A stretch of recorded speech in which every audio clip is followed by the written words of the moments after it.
Welcome to the next episode of the Dark Souls 3 Get Good series. Picking up right where we left off in the last episode.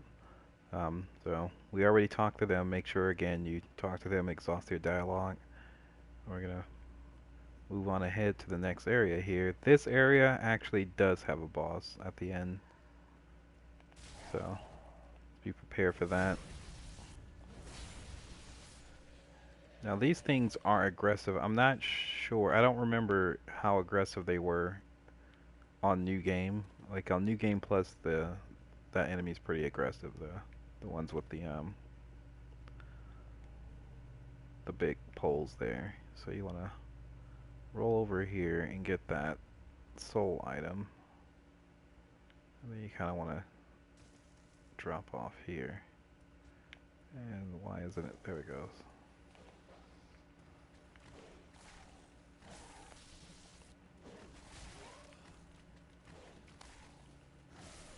There we go. Take care of that guy. You don't want to fight the dog and this dude at the same time. So that's why you want to kind of go that way. Pick up a shard. And then the same goes with these. You want to try to bait them so they come at you one at a time. Like it doesn't matter what enemy it is. Whenever you, if you can avoid it, avoid fighting more than one. Like there, I don't have a choice unless he runs fast. Okay, there we go. I guess I could have shot a arrow at him to get him to come over, but why waste a bullet?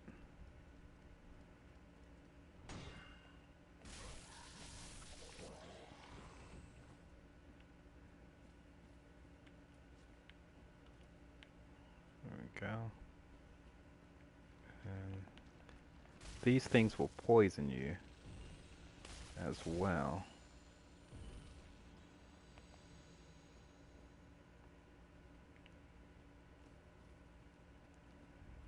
Okay, and that takes care of that.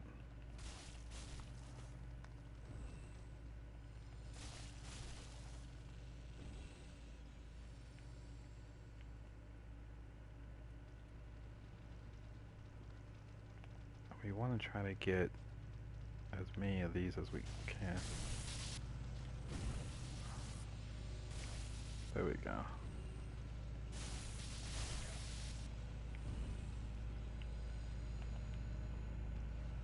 We'll take care of this one too. Now do that there at your own risk. If you're strong enough, like if you level up enough, that shouldn't be too bad. And the enemies won't have nowhere near that much health whenever you go to play. And I don't know what the fuck that is outside. I don't know if that's coming through on the audio or not.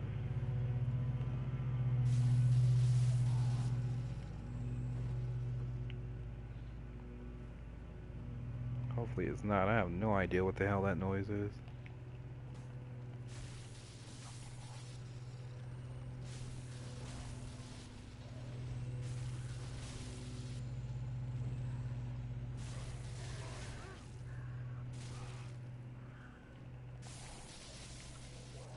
I'll check it, and if it is coming through, then I'll just record this section over.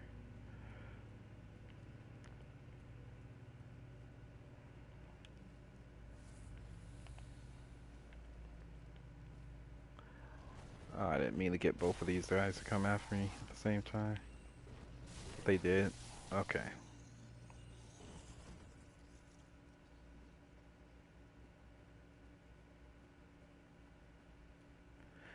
So here is our checkpoint. Want to get that lit. Now there's a lot of stuff going on in this section, so you want to be real careful in how you approach it. First things first. Essentially, that's the way you'll want to go to get to the boss, but you don't want to walk in that way. And you'll see why in a second. So, what you'll want to do... Wait a minute, who is this guy? I'll mess with that later. That's something too, but we'll play around with that in a bit.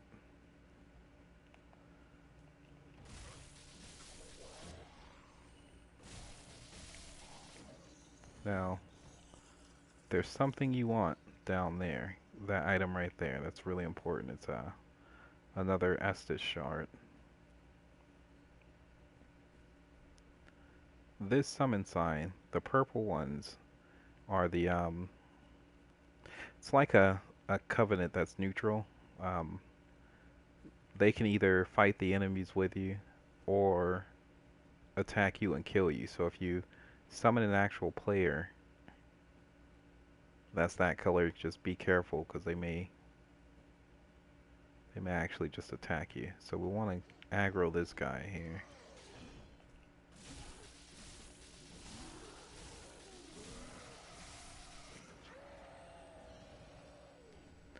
Those things you definitely don't want to run into more than one, which is why we didn't jump off the cliff that way and why we came this way.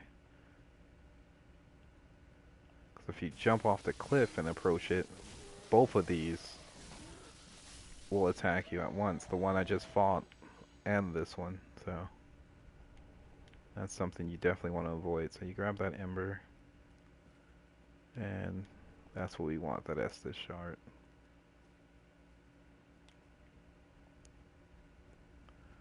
So there's that part, right? And then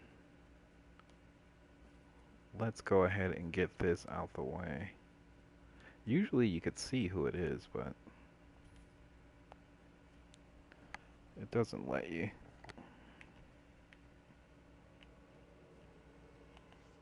And then the Mad Phantom. I'm gonna go ahead and kill him. This poor guy.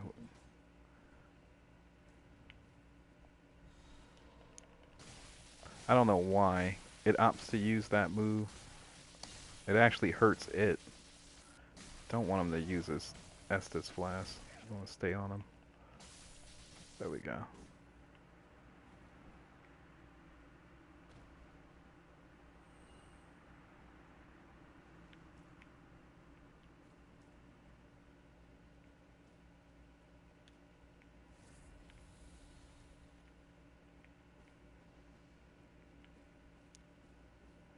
Alright, so the next order of business.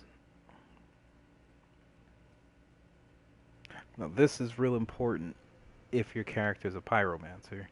You want to kill these crabs. This one is not really the important crab. The important one is that one back there. But you're going to have to kind of fight them both anyways. So you'll want to first lure that one. So in order to do that, you want to come in here. Ignore these guys for now. And let's go in here. The reason why I like going in here is because there's an enemy that you're going to wind up fighting. And you might get pushed in this direction when you're fighting it. So you want to go ahead and have that guy taken out. Because the last thing you want is to get jumped by him. So just do that. And then now to lure that crab, if you kill these little ones, it'll get mad and then come after you. And there's a reason why you want to draw it this way, because, well, you'll see in a second. So once it gets close enough to fight. Oh, it did the grab. I thought it was going to do that spit thing. When the bubbles come out, it'll do one of two things. It'll either spit stuff at you, or it'll grab you. And I thought it was going to spit stuff.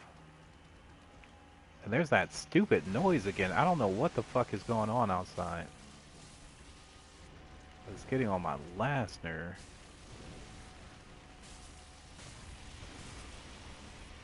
Yes, and if you can knock him off its feet.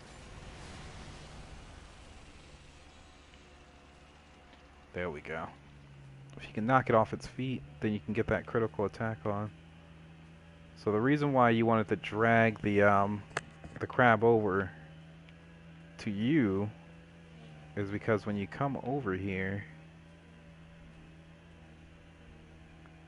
there's gonna be a guy that attacks you, and you don't want to be fighting the crab at the same time.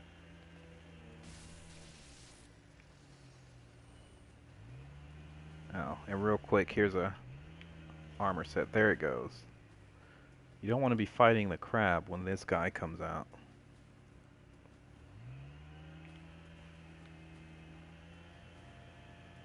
So when he shows up, let's see. Whenever he's gonna be out here, I don't want him to surprise attack me. I don't want to get caught off guard by this asshole.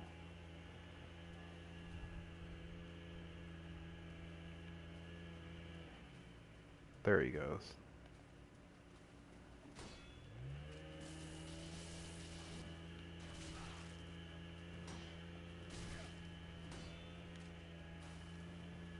It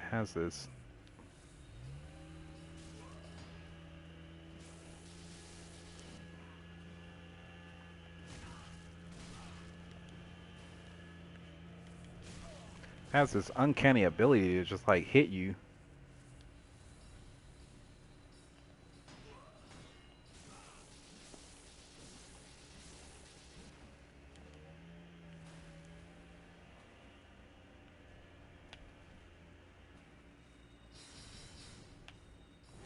I gotta use my weapon skill.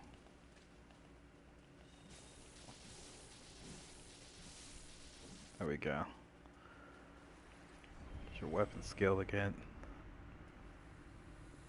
And that's why it's important to be embered, so those dark spirits that come out and attack you, or the mad spirit summon signs will be out, because you get unique equipment from defeating them.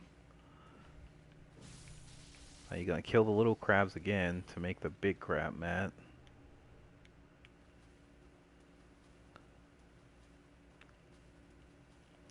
The reason why you want to do that is because the water that big crab is in is really deep, and it's impossible for you to move around, so you want to bring it to the shallow water, so that way you can actually do your, you know, your dives and everything.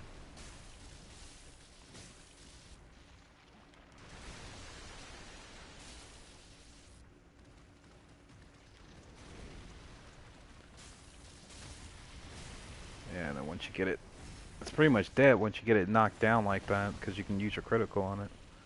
And see, killing that one, that's the important one, because that one gives you the Great Swamp Ring, which makes your pyromancy stronger. And then the other thing you want to get here, well, that's not it, but that is something to pick up. We have to go into the deep water where the crab was.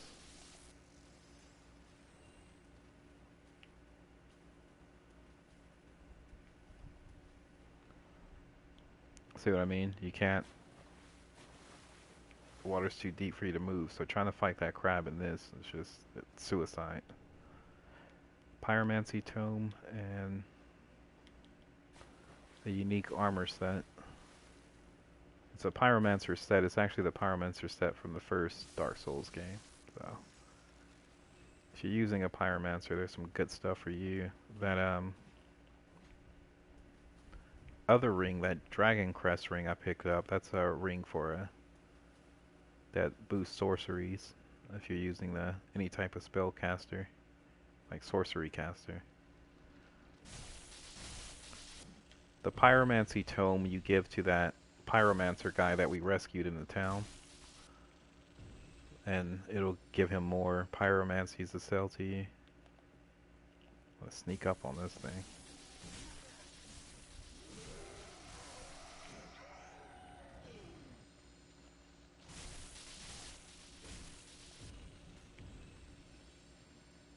Alright, and then there's one other thing over here.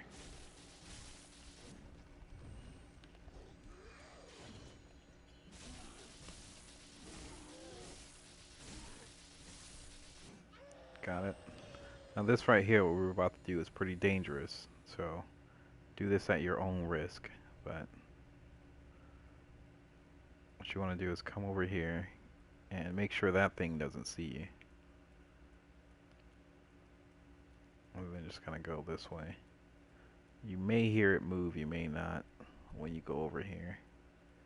But there's another set of armor there, is the cell sword set. That you want to be as far away from this guy as possible and kind of drop down there. And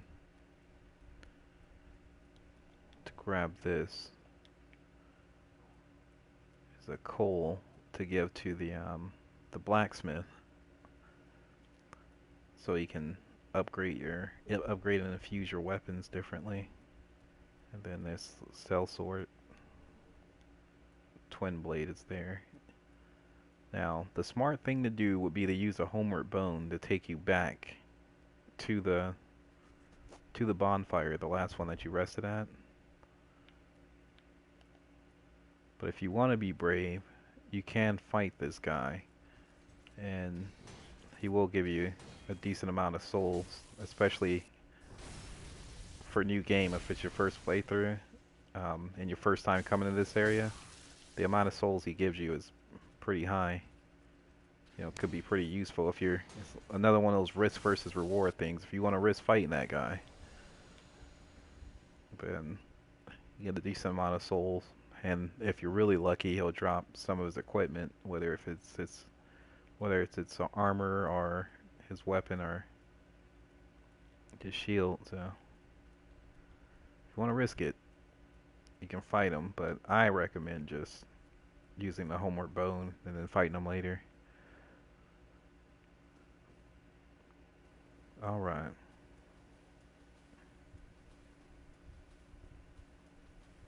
Now, a lot of people will go this way here. You can do that if you want. That's not where we're going in this video, though. I'm taking us this way, and there's a reason why I go this way first. It'll make sense later, kind of like that other thing, but I go this way first before fighting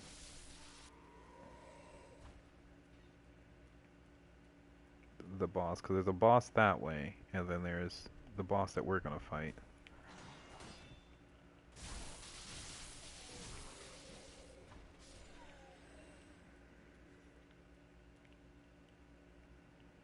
Make sure we're gonna kill those enemies.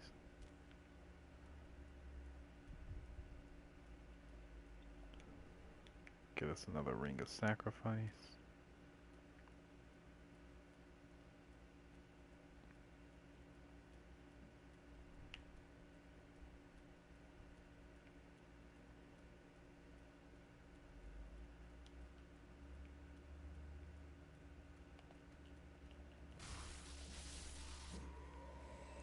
Sneak up on that enemy and kill him.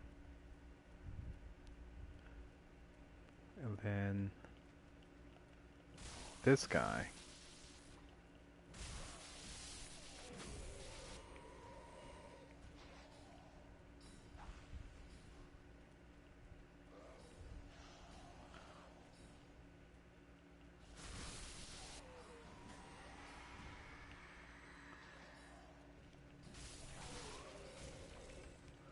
This is the reason why we wanted to go the way I went instead of just walking straight in that doorway like I was saying earlier, because that guy with the lantern will just instantly see you and wake all of these enemies up, and they'll all attack you at once. That's just an automatic death sentence, though. But you do want to come this way to get that heretic staff.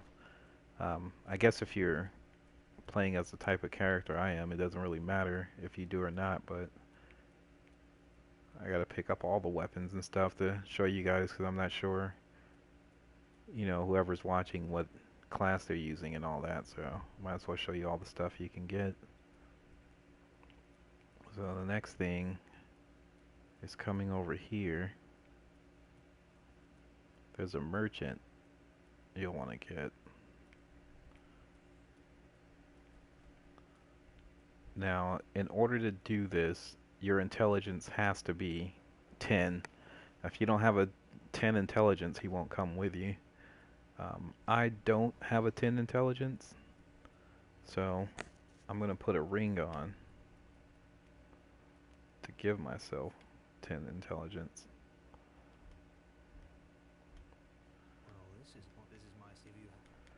And you just say you want to learn sorceries, and you make a promise, and he'll go to Firelink. Okay. Now, if you don't have 10 intelligence, then just, come back when you do. He gives you sorceries. So, if you're using, if you're using a sorcerer or any type of, actual spellcaster, not pyromancer. Well, the pyromancer should have 10 intelligence too, but, if you're actually using magic, then by this time you would have enough intelligence to do that. I mean, you start off with over 10 anyways when you pick one of the magic users, so that wouldn't really be a problem. But for a player like this, like what I'm using, you may or may not have 10 intelligence, so you either have to level up and come back if you really want that merchant so bad, or just leave him there. Actually, my first playthrough with this character, I didn't even grab him because I didn't have 10 intelligence. I was never going to use magic anyway, so it was like, big deal, why do I care if I have the magic merchant? But that ring that I used is one of the last items you find in the game, so since I had it from the previous game, I might as well show you guys how to get that merchant. There's also a side quest that goes along with him too. It requires you, it's real easy to do actually, it just requires you to actually learn every spell that he has to teach you. Which if you're using a magic user, you're going to end up doing that anyways, buying all of his spells. So, and then once you do that, then he'll go to another area and help you fight a boss, and then he'll go to this library and die, and then you take his ashes to that lady, so it's pretty cool. I'll show you guys that. I'll go ahead and waste my souls and buy his spells, even though I can't use them, just so you guys can see it. And this here is the boss area. So that's going to be a wrap for here. That's this entire area. We've gotten everything we can get. If you want help with the boss, this guy here is that guy that we talked to after rescuing that lady that was sitting on, the guy that was sitting on the steps. That's why I said make sure they exhaust his dialogue, because if you do, then he'll appear to help you with certain boss battles. This is one of them. So if you fight the boss, you think you might need some help fighting it, you could summon this guy, and he'll help you out. As a matter of fact, maybe I'll summon. I don't know what I'm gonna do. But yeah, that's it. You just go through this way, and that's the boss. So that's the episode. I appreciate you guys watching, and I'll see you all in the next one.